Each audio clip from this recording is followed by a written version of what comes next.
Entonces, en PISA creemos que este es un sistema más equitativo. ¿Por qué? Porque en ese sistema los alumnos de menor nivel socioeconómico tienen altas probabilidades de rendir alto, que se traduce también en que los alumnos de alto nivel socioeconómico también tienen probabilidades de rendir mal. Pero eso genera mayor equidad porque el resultado en la evaluación no depende o depende menos de del nivel socioeconómico de los alumnos, de dónde vienen. Entonces, ¿dónde está España aquí? Y aquí, esto es un infierno este gráfico, yo sé, pero ya se lo explico. Aquí es la dimensión de equidad. Entonces aquí están los países más equitativos y aquí los menos equitativos, ¿vale? Estas líneas marcan el promedio de la OCDE. Entonces, y aquí están ordenados los países según su rendimiento. Idealmente quisiéramos ver que todos los países estuvieran aquí arriba. ¿Por qué? Porque son países equitativos que rinden alto. Y no los queremos ver acá, que son países que rinden mal y además son muy inequitativos. Bueno, España en estas dimensiones está en el promedio. Sus niveles de equidad son similares a los del promedio de la OCDE y su rendimiento un poco por debajo de la media OCDE. En términos de equidad está relativamente mejor que Portugal y Francia, bastante mejor que Chile. Entonces no es la historia en términos de equidad más alarmante, como veremos después, es en términos de la relación entre el estatus migratorio de los alumnos y su rendimiento. Pues bien, ¿qué significa esta relación entre equidad y rendimiento? Aquí en esta figura cada punto es una escuela que fue muestra en PISA en España. El tamaño del círculo es el tamaño de la escuela. Las escuelas amarillas son las públicas, las verdes las privadas. Entonces vemos que a medida que una escuela tiene mayor nivel socioeconómico, su rendimiento es más alto.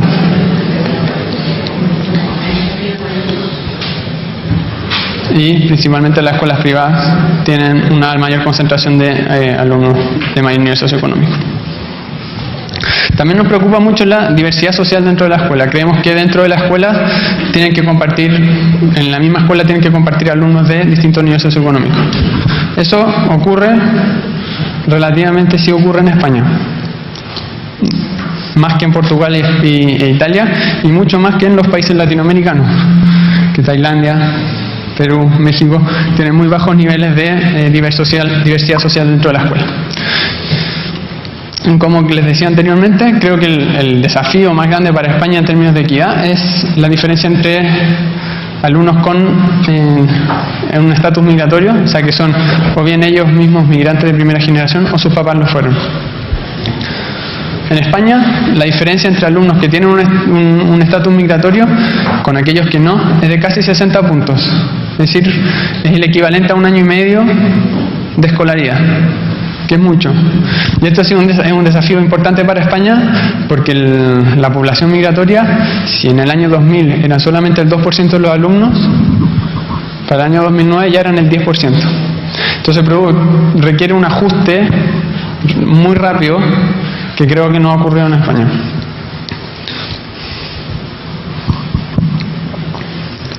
Entonces, en PISA no solamente nos interesa el rendimiento, sino también le aplicamos encuestas a los alumnos y a los directores de los establecimientos para establecer qué atributos están mejor relacionados con alto rendimiento.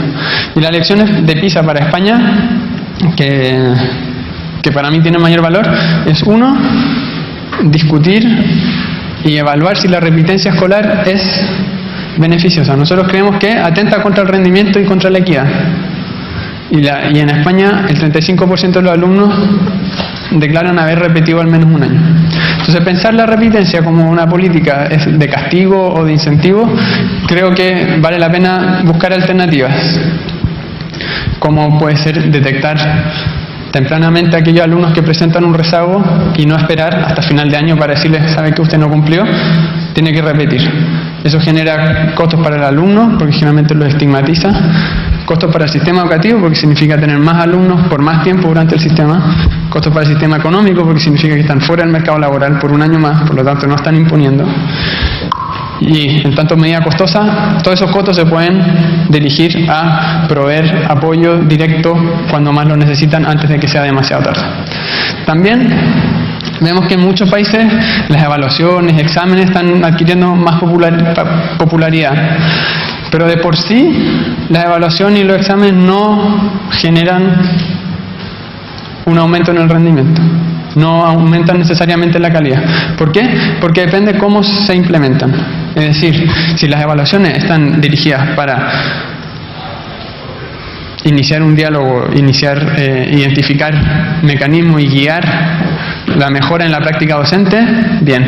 Pero si son un mecanismo de castigo, un mecanismo que genera incentivos para que los profesores enseñen aquello que se va a evaluar, creemos que no. Ahí no le estamos haciendo un favor a nadie.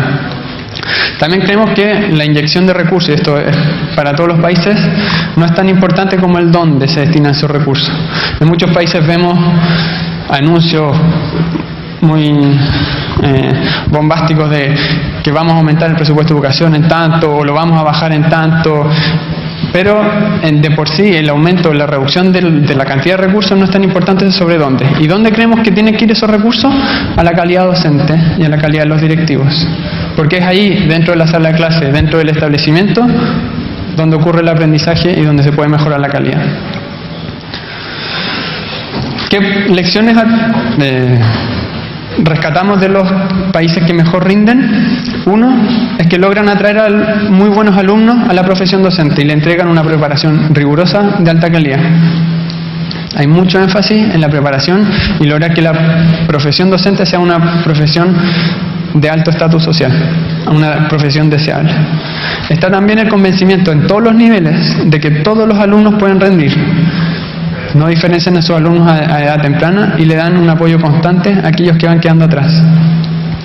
Y también establecen un marco que permite una coherencia entre política y programa de una ocupación, entre las políticas que ocurren a nivel central hasta dentro de la clase. Entonces, al tener un marco de política de educación, un norte muy claro, permite que todos los programas y todas las políticas que se van implementando tengan una coherencia que permita avanzar hacia mayor calidad.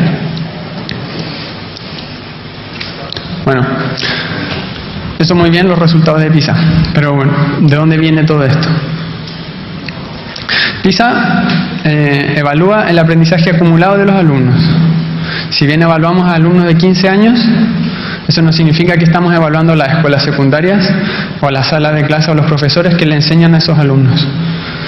El aprendizaje, como bien saben todos ustedes, es un proceso acumulativo durante toda la vida, donde influye no solo la escuela, sino todo lo que ocurre fuera. Entonces PISA es más que, el resultado en PISA es más que la responsabilidad de la escuela particular que rindió y los alumnos. Es todo el sistema educativo y entendiendo el sistema educativo de manera amplia, no solamente lo que ocurre dentro de la escuela primaria, secundaria. ¿Vale? Está dirigido a alumnos al final de lo que para muchos países es la educación básica obligatoria, es decir, alumnos de 15 años. En general son 2 horas de evaluación en ciencia, lenguaje y matemáticas, con 30 minutos para los alumnos de responder un cuestionario sobre su nivel socioeconómico, su estatus migratorio y también sus actitudes frente al aprendizaje, sus motivaciones y otras experiencias. Es más que una evaluación de la OCDE, es una colaboración entre los países y la OCDE. Nosotros, creo que personalmente, aquí no como analista de la OCDE, lo digo, creo que el éxito de PISA viene más porque es una colaboración entre las distintas partes que están involucradas en educación, que una evaluación que viene desde afuera y se le obliga a los países. Recibimos, aunque sea costoso en términos de gestión y de incorporar todos los comentarios, recibimos comentarios constantes de los países, los implementamos no solamente en el desarrollo del estudio, sino también en el desarrollo de las preguntas, en la codificación y en el análisis. Como les dije antes, el primer estudio se hizo en el 2000 y luego cada 3 años, y España ha participado desde el primer ciclo. Y aquí entramos al terreno más concreto, que es a lo que les decía cuando les mencionaba al inicio de la presentación de cuál era el objetivo que quería que se llevaran de aquí. la reflexión de qué es lo que estamos midiendo. Bien, PISA es un número, a veces se reduce a un promedio y un titular que puede ser un dolor de cabeza para muchas personas. Pero, ¿qué hay detrás de esto? La definición de PISA, y qué es lo que buscamos medir, es las competencias de alumnos para identificar, organizar y aplicar esos conocimientos en distintos contextos. No nos interesa si se saben el teorema de Pitágoras, si lo repiten en medio segundo. No, creemos que la educación no tiene valor más allá que enseñar conceptos aislados. Tiene interés en tanto aplicabilidad a situaciones y contextos reales. Sí, para muchos de nosotros las matemáticas son interesantes o la lectura como objeto en sí mismo y por eso llegamos a estar donde estamos. Pero para la mayoría de los estudiantes la educación tiene un valor más instrumental. Y eso puede ser difícil de reconocerlo, pero creo que no solo por la utilidad, pero también porque así le damos sentido a lo que están aprendiendo los alumnos. Entonces nos preocupamos mucho de contextualizar y de hacer preguntas que estén siempre en algún contexto, que los alumnos puedan llevar ese contexto aplicar sus conocimientos a ese contexto. Entonces, ¿cómo se construye PISA? Primero partimos de un marco teórico. Y les decía, aquí es donde se define la cancha. Aquí se raya la cancha. Y esto es importante porque las preguntas que se desarrollan responden a este marco teórico. Luego son traducidas, pilotadas y algunas son seleccionadas para el estudio principal. Y en paralelo se desarrollan los cuestionarios contextuales para saber información adicional sobre alumnos y sobre directores. Entonces, en marco teórico tenemos uno para matemáticas, uno para lectura y ciencia.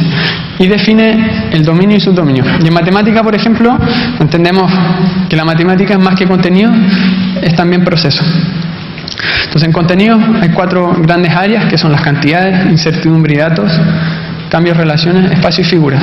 Pero también es un proceso.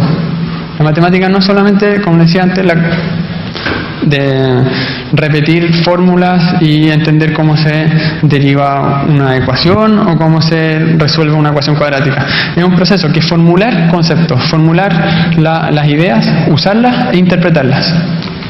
Entonces, a través de estas definiciones, el marco delimita lo que puede medir la evaluación, lo que debe medir, especifica la estructura de la prueba, pero más importante que todo esto, define qué es lo que entendemos y qué es lo que esperamos de